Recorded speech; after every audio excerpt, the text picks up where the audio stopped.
Здравствуйте, мои дорогие! Сегодня я себя чувствую немножко Николаем Дроздовым. Я хотела бы вам показать сегодня в зоопарке в Новой Зеландии, а в частности в городе Окленд, такую экспозицию, которая называется Теафануй. Это значит по-маорийски «Великий лис». Эта экспозиция предназначена для того, чтобы нас познакомить с местными животными новозеландскими и некоторыми растениями. Конечно, не все, далеко, но все-таки часть их я сегодня увижу и поделюсь с вами.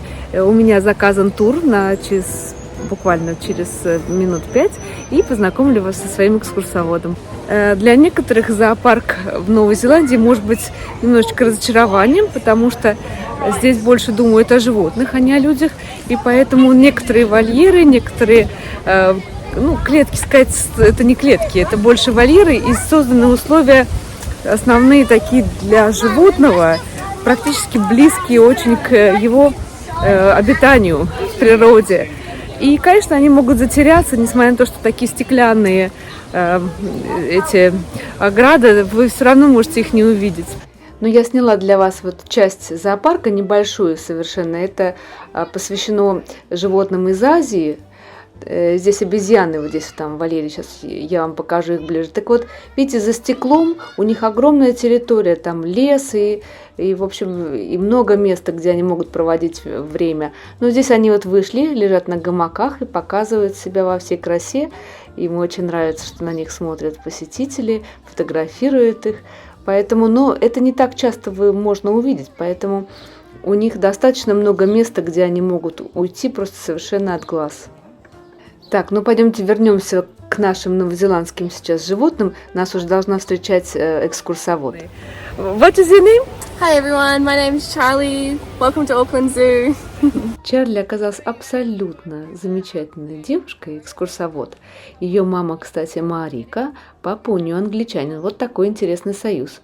И Чарли говорит на английском, на маорийском. Начала она рассказ свой с объяснением мне о маорийских богах. Существовал такой бог в маорийской культуре. Это бог неба и бог земли. И они жили настолько тесно друг с другом. И их дети были в тесноте, потому что это было все единое целое. До тех пор, пока дети, это был бог лесов и бог войны, не раздвинули их и не отделили небо от земли. Вот такая история. Сейчас мы направляемся к первому представителю новозеландской фауны, и это птица киреру, или так называемый лесной голубь. Это крупная птица. Вот, видите, в масштабах страны популяция считается стабильной, хотя численность постепенно снижается в некоторых районах. Я встречала эту птицу очень часто, мне кажется, живет у меня недалеко, потому что я зачастую вижу на ветке сидящего киреру. Раньше маори употребляли киреру в пищу, и птиц было легко убить копьем или заманивали их в ловушку. А с приходом европейцев то охота продолжалась, но уже огнестрельное оружие было во всем ходу. В 1921 году киреру под защитой, и охота запрещена, слава богу. На сегодняшний день самая серьезная угроза для киреру представляют хищники типа крыс, кошек, горностая или хорьки, и посумы. Некоторые из них едят яйца, а некоторые, получается, нападают на самих птиц.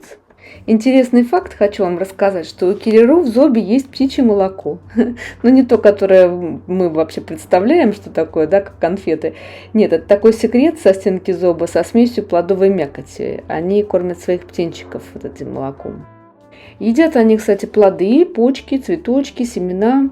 А вообще очень смешная есть история.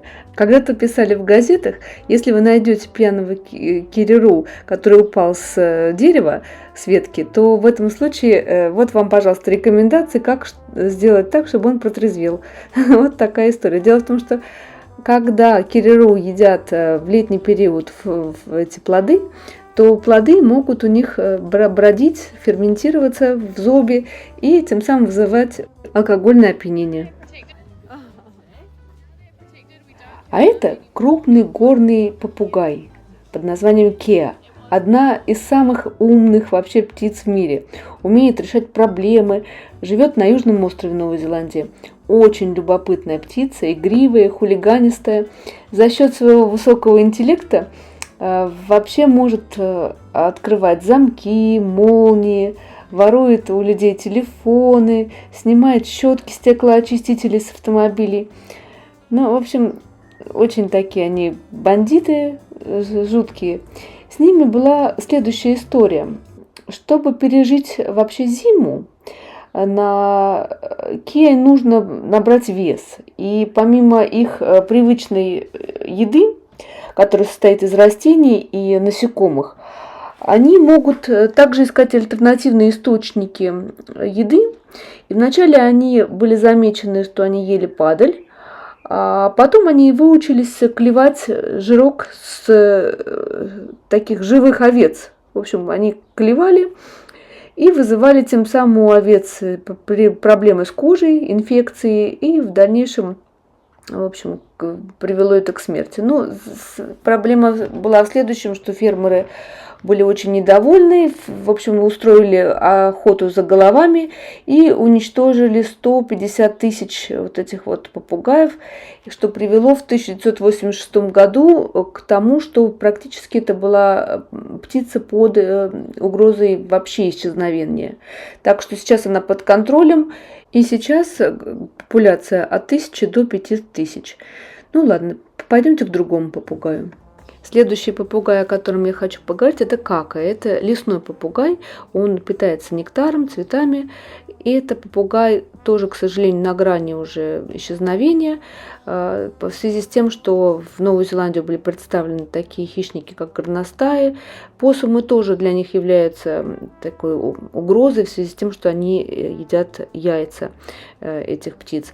Но и еще, кстати, у каки, у них птенцы покидают гнездо раньше, чем они начинают летать, поэтому это тоже такая угроза. Вообще вот эти вот кака, которые живут в Оклендском зоопарке, они используются для разведения, их птенцы отпускаются в дикую природу. И последний попугай это какапа. Какапа это птица не летающая, ночная, то есть это попугай, видите, у него такое совиное лицо, мордочка, как у совы. Они достаточно тяжелые, считаются самые тяжелые попугаи в мире, до 4 килограмм может быть самец весом. И они живут достаточно долго, до 90 лет, то есть такие долгожители. Но, к сожалению, вот видите, в такой ситуации, что они вымирают, и дело в том, что у них такая же история, как и с другими попугаями и птицами в Новой Зеландии. Это хищники, это большая проблема. Но также вот недавно, в 2019 году, была вспышка аспергиллеза. Это грибковое заболевание, которое поразило достаточно большую популяцию, но привезли вот так вот из Южного острова сюда к нам в Оклендский зоопарк и отхаживали здесь. Давайте посмотрим птицу киви, которая является национальным вообще гордостью и символом Новой Зеландии. Я вам рассказывала о ней уже раньше, но давайте напомню. Вообще существует 5 различных видов птиц киви. Кто-то из них больше исчезновению подвержен, кто-то меньше. Питаются киви червяками, различными насекомыми. И вот сейчас вы можете увидеть, вот видите, как она своим клювом длинным, у них очень хорошее обоняние, она сейчас ищет червяков, видите, вот так зондирует, получается, сквозь землю, видите, да, и ищет себе червяков. Вообще, конечно, основная проблема это, конечно, хищники для них, в связи с тем, что они не могут себя защитить, у них нет ни крыльев, ну, считайте, на ногах она бегает только, и все. И, да, и те же яйца также едят. Ну, в общем, вообще уже в живой природе выпущены киви. Я читала в газете, что уже люди видели. Но это в тех местах, где нет хищников. Такие есть места, где просто нельзя, даже с собакой нельзя приходить. В среднем киви весит где-то 3 килограмма. Ну что, пойдемте на улицу. Вот это кава-кава. Это растение, которое используется широко в народной медицине, обладает противовоспалительным действием. Вот видите, на листьях, чем больше это съедено гусеницей, тем больше, значит, этого вещества, которое как раз обладает противовоспалительным действием. И маори использовали это и наружно, и ели, и пили, в общем, что только не делали. Я тоже попробовала листочек. Это действительно как перчик такой, достаточно остренький листик.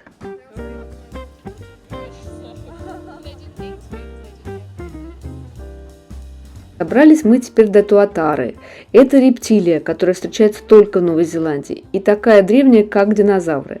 А то даже и раньше, чем динозавры, поскольку является последним представителем отряда рептилий, которые жили до динозавров. И самые древние окаменелости туатары обнаружены в породах юрского периода. У туатары есть третий глаз на макушке головы. Глаз имеет сетчатку, хрусталик, нервное окончание, но он не используется для зрения, хотя чувствительный к свету и может помочь определять время суток, может быть и сезон. А теперь посмотрите вот здесь, видите в эту отару или нет? Достаточно сложно увидеть. Это я снимала сейчас вот в зоопарке, но они очень хорошо, ну, получается, что и маскируются, да, то есть под окружающую среду. Но я думаю, что вы увидели. А посмотрите, а если там увидели, найдете здесь геккона?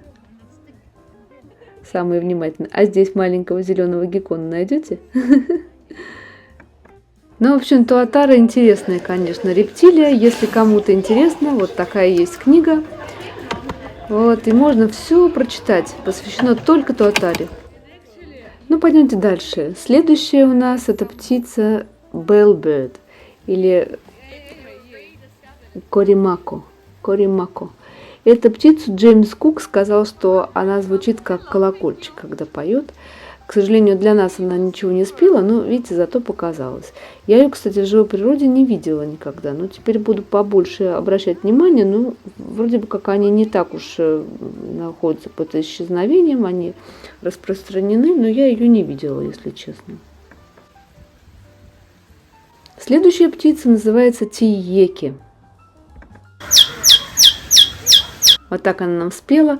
В 60-х годах их было всего 500 особей. Слава богу, их уже восстановили более-менее, и сейчас они распространены, но я их в природе тоже не видела. Ну, теперь тоже буду обращать внимание лучше.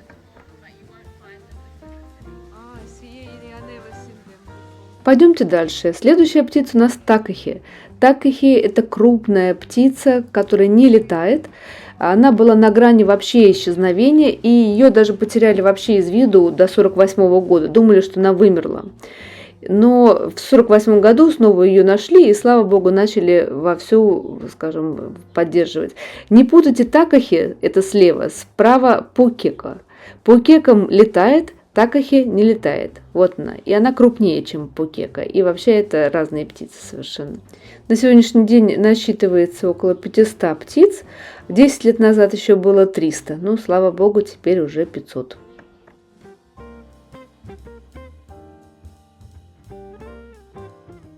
Последнее новозеландское растение – это торараро. Это вот такой кустарник, который достаточно плотный такой. И он хорош тем, что птицы могут спрятаться от хищников, и хищникам не пробраться через этот вот спанж такой. Вот такой кустарник. Мой сегодняшний выпуск подошел к концу. Я, например, получила огромное удовольствие, просто огромное от сегодняшнего моего видео. Большое вам спасибо, что были со мной. И до новых встреч. В следующий раз я хочу сделать стрим, посвященный пенсии. Именно как жить на пенсию, а не выживать. С нетерпением жду этого стрима, но я скажу анонс позже. Всего вам доброго и оставайтесь со мной. Пока!